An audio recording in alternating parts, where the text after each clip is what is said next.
बंगाल में पहले फेज के लिए चुनाव प्रचार थम जाएगा। 23 अप्रैल को बंगाल के 16 जिलों की 152 सीटों पर मतदान होना है, जिसके लिए आखिरी दौर में जमकर सियासी बार पलटवार होना है। एक और जहां टीएमसी की फायर ब्रांड नेता सयोनी घोष ने टीएमसी के मुस्लिम वोट बैंक को साधने का बीड़ा उठाया, तो दूसरी ओर उत्तर प्रदेश के सीएम योगी आदित्यनाथ हिंदू मतदाताओं को बीजेपी के पाले में करने के लिए धुआंधार प्रचार कर रहे हैं। इन सबके बीच कोलकाता से आज एक बड़ी खबर आ गई, और बड़ी खबर यह है कि टीएमसी के लिए चुनावी मैनेजमेंट का काम देखने वाली पॉलिटिकल स्ट्रेटजिक कंपनी आईपैक के दफ्तर पर ताला लग गया है। कोलकाता के साल्ट लेक वाले दफ्तर का मेन गेट बंद कर दिया गया और कहा गया कि 10 मई तक कर्मचारी वर्क फ्रॉम होम करें।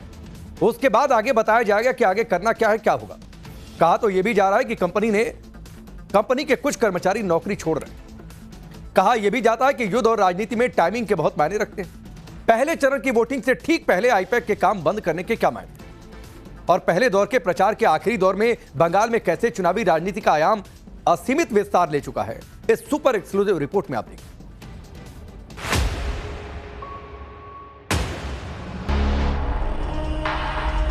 बंगाल की धरती को हमें काबा की धरती नहीं बनने देना।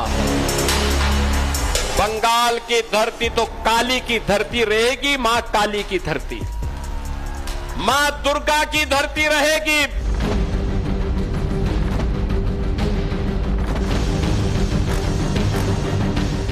यूपी 25 करोड़ की आबादी का यूपी है, लेकिन 25 करोड़ की यूपी की आबादी में सड़क पे कोई नमाज नहीं होती है। आज यूपी के अंदर नो कर्फ्यू, नो दंगा, यूपी में है सब चंगा।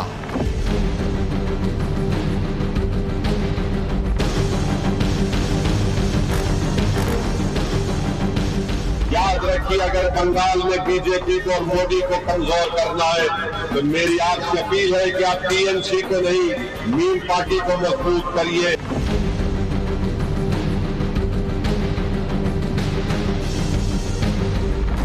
कोई मौलाना क्या बक रहा है, उससे चिंता करने की आवश्यकता नहीं। आने दीजिए डबल इंजन की बीजेपी की सरकार को। आपके लिए बंगाल की सड़कों पर झाड़ू लगाते हुए दिखाई देंगे ये सभी लोग।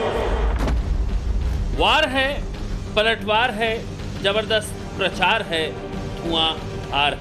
बमुश्किल 20 घंटे का वक्त बचा है जब पूरब वाले प्रदेश में पहले दौर का मतदान होना है, लेकिन उससे पहले बैसाख के महीने में ही बंगाल का सियासी टेम्परेचर का मीटर उफान मार रहा है।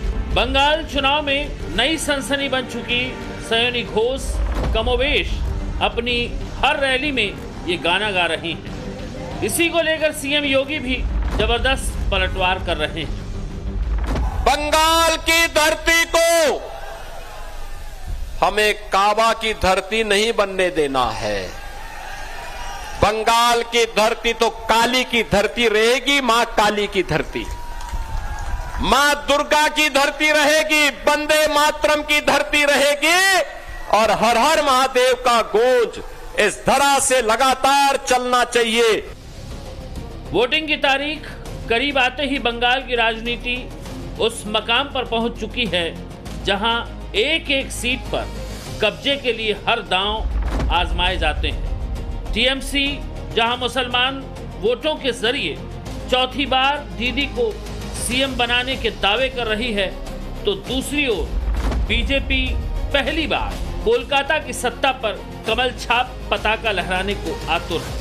और इस केंद्र का हर गली गली में एक ही आवाज उठे कि रोशनी चांद से होती है सितारों से नहीं, कि रोशनी चांद से होती है सितारों से नहीं, मोहब्बत दीदी से होती है किसी शाह या मोदी से नहीं। ममता दीदी कहती है कि अब खेला हो भी, और मैं तो उनसे कहना चाहता हूं 15 साल बहुत हुए, अब खेला बंद होगा और विकास शुरू होगा। ए बार खेला शेष, उन्नयन शुरू। बंगाल की चुनावी पिच पर मुख्यमंत्री योगी आदित्यनाथ फुल फॉर्म में खेल रहे हैं, ताबड़तोड़ रैलियां कर रहे हैं, और हर रैली में ममता बनर्जी के 15 साल की हुकूमत पर जबरदस्त वार कर रहे हैं। बंगाल के पास अंतिम अवसर है और इस घोष को सुनिश्चित करने के लिए कि गौ माता को कटने नहीं देंगे, हिंदुओं को बंटने नहीं देंगे। याद रखना, मां का सपना तब साकार होगा। हमें बंगाल की धरती को घुसपैठियों की धरती नहीं, मां काली, मां दुर्गा और मां सिद्धेश्वरी की धरती के रूप में यह स्थापित करना होगा।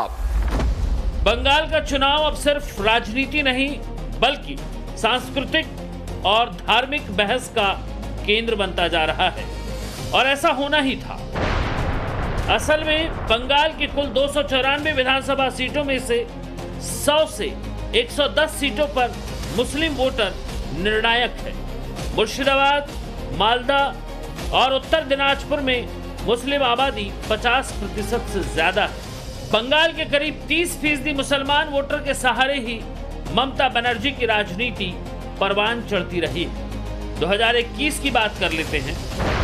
बंगाल में जहां 15% से अधिक मुसलमान हैं, ऐसी 85 मुस्लिम बहुल सीटों में टीएमसी ने 2021 में 75 सीटें जीती थी, यानी 88% सीटों पर जीत। वहीं ऐसी 101 सीटें जहां 30% से ज्यादा मुसलमान वोटर हैं, उनमें टीएमसी ने 97 सीटें हासिल की, मतलब 96% सीटों पर टीएमसी जीती। जिन 47 सीटों पर 50% से अधिक मुस्लिम वोटर हैं, उन सभी 47 सीटों पर 2021 में टीएमसी जीती। जीत का प्रतिशत 100% रहा, यानी ममता बनर्जी की पार्टी के लिए जितने मुसलमान वोट बढ़ते गए, सीटें भी उतनी बढ़ती गई। लेकिन इस बार तस्वीर थोड़ी अलग है।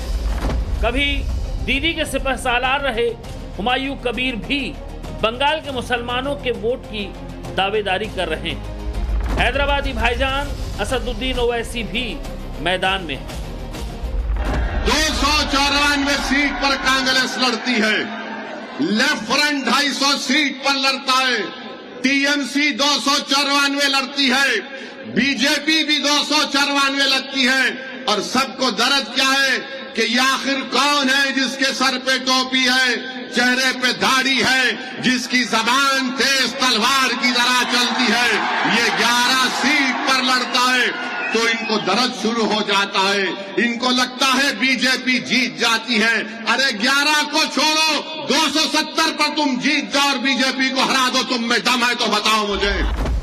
वैसे तो ओवैसी सूरत की रैली में जुबानी तीर चला रहे थे, लेकिन निशाना पश्चिम बंगाल का चुनाव ही था, जहां ओवैसी की पार्टी 11 सीटों पर चुनाव लड़ रही है। वैसे बंगाल में मुसलमान वोटों पर सिर्फ ओवैसी ही नहीं बल्कि बाबरी स्टाइल में मस्जिद बना रहे हुमायूं कबीर और फुरफुरा शरीफ के पीरजादा अब्बास सिद्दीकी भी दावेदारी ठोक रहे हैं। खास बात ये कि तीनों नेता ममता बनर्जी के जबरदस्त खिलाफ हैं। यही वजह है कि बीजेपी ने हिंदुत्व के सबसे बड़े चेहरों को मैदान में उतारा है। सीएम योगी लगातार बंगाल में रैलियां कर रहे हैं। आज भी 3 रैलियां जिनमें टीएमसी पर जबरदस्त हमला बोला।